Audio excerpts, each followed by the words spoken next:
Hello everyone, this is Zaya from CarNewba Detailing. I'm hoping you guys are all having a wonderful day just like always. Now in today's video we'll be going over the TORQ's 22D long throw polisher. I purchased this polisher from the Detailing Garage in Phoenix, Arizona during their grand opening event on Black Friday. They had a bunch of raffles and giveaways including two $100 CarNewba Detailing gift cards, so congratulations to those winners and all the other attendees of the event because it was pretty awesome. The MSRP for this polisher is $399, but you could usually find it around $280 to $340. I actually got it with a 30% discount, so I purchased it for around $230. The polisher itself is pretty lightweight, coming in less than 6 pounds, which is a good thing. And also you have this long rubberized platypus type head to the actual polisher, which is very comfortable and ergonomic. And also the body of the polisher I find is very thin compared to its competitors, which is a good thing. You don't need two hands to grip this thing. You only need one to pick it up and move around the vehicle very easily. The build quality of the polisher itself is pretty solid thus far. Haven't found any issues. Here is the handle with the user interface on and off switch above the screen, and also your negative and positive for your RPM. The switches and buttons do need to be broken in a little bit, but they are feeling a lot better just after a few uses, okay? And the numbers on the screen are red when it's turned on, and also your wire at the bottom. So like I said, overall the tool feels pretty good in the hands, very ergonomic, very comfortable to use, and also lightweight while actually utilizing the product. Moving on to the backing plate that comes along with the polisher itself, you do get an Allen key to go ahead and remove the backing plate. Make sure to grip the backing plate and then go ahead and loosen up that screw, and that removes it from the actual polisher. It's 6 inches in diameter, pretty sturdy, has a lot of ventilation as well, so if you are working for long periods of time, you don't have to worry about overheating. So throughout the rest of this video, guys, I'm going to show you how to re-grease the system. I think it's the best thing to do when buying a dual action or rotary new is to go ahead and remove the old factory grease from the system and replace it with some higher quality tube grease. Anything from AutoZone or Walmart is going to be better than what comes with the actual tool itself from factory. First thing you got to do is go ahead and remove the backing plate, of course, and then the 3 screws on the counterweight. All you need is a Phillips head for these to remove them, and that will give you access to removing the shroud.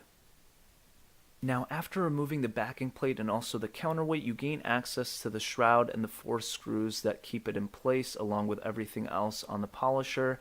Now, you do see Phillips head screws on that shroud, and that is because I put those in myself. The original ones that came with the tool are a patented star screw that were very difficult to remove, and I wanted to replace them really bad. So what you got to do is get a flathead, nudge it in between the nib and the actual star, and go ahead and remove those actual patented screws. They will strip the screws, so that's why you have to replace them, but go ahead and replace them with Phillips head screws because they're a lot easier and more convenient to remove over time when you need to re-grease it in the future or fix something if anything comes up with the actual tool. After you remove the 4 screws, go ahead and lift off the shroud from the tool itself. I like to keep the screws inside the shroud so I don't lose them or misplace them throughout the process. Last thing you have to remove, guys, is the oscillation device that gives the polisher's 22mm long throw capabilities. After you yank that off, you have access to the cavity that holds all your grease. Now, as you can see, I already put some of my own grease in there. I will show you what I use in just a second, but instantly when I compared the old stuff factory to the new stuff that I put in, there was a lot more lubricity and viscosity in the new stuff that I put in compared to the stuff that was factory, alright? That's why I recommend replacing the grease right when you buy your actual polisher, whether it be dual action or rotary. Here's the stuff that I utilized. Bought it from Walmart for around $4.99. Pretty good stuff. Just use a plastic spoon or fork to put it into the actual machine. Alright everyone, so after you're done packing in your fresh and high quality grease, you can go ahead and put the tool back together. It is the same exact process of taking it apart but in reverse, but I will go through the whole assembly process together with you guys visually, just in case if you need to come back and get a refresher on how to put it back together, okay?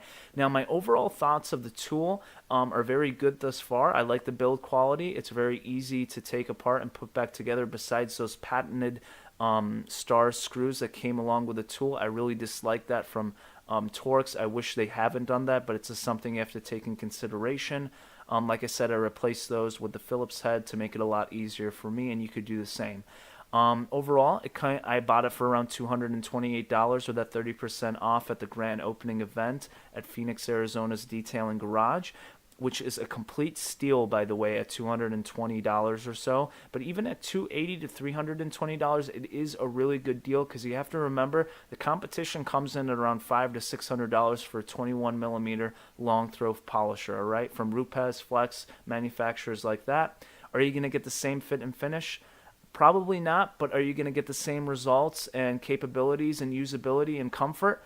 Probably yes. Like I said, it's very ergonomic, comfortable, and easy to use thus far. But right now I'm going to show you guys exactly how this tool sounds in a real life scenario.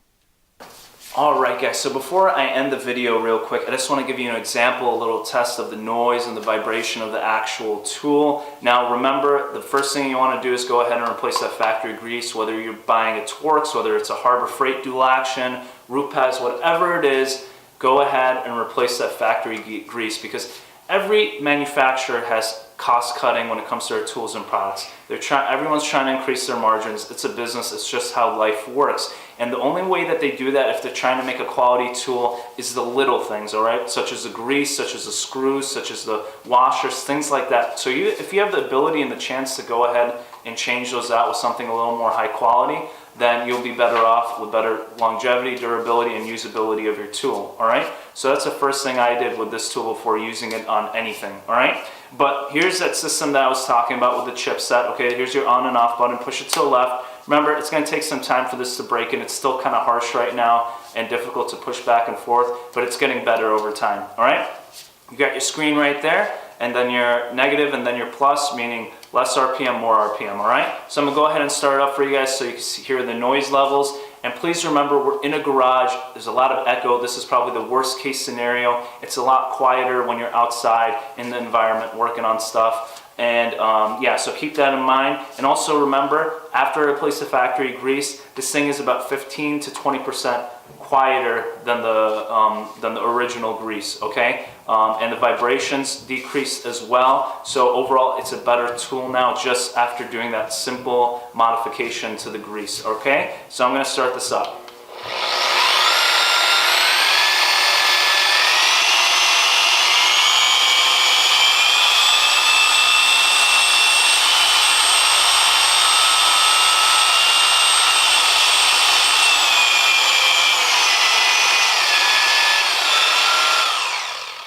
And we're back at 0, okay? So you can see that it hesitates a little bit when you increase the RPM and also decrease. It's just part of the system. And if, let's say, you're on 3 or 4, level 4, you turn it off and turn it back on, it's gonna start you back on level 0 just as a safety system, okay?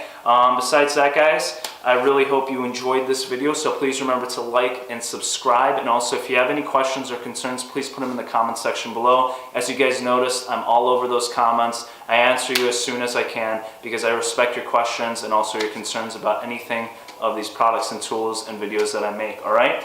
Another thing, more videos are coming with this tool soon.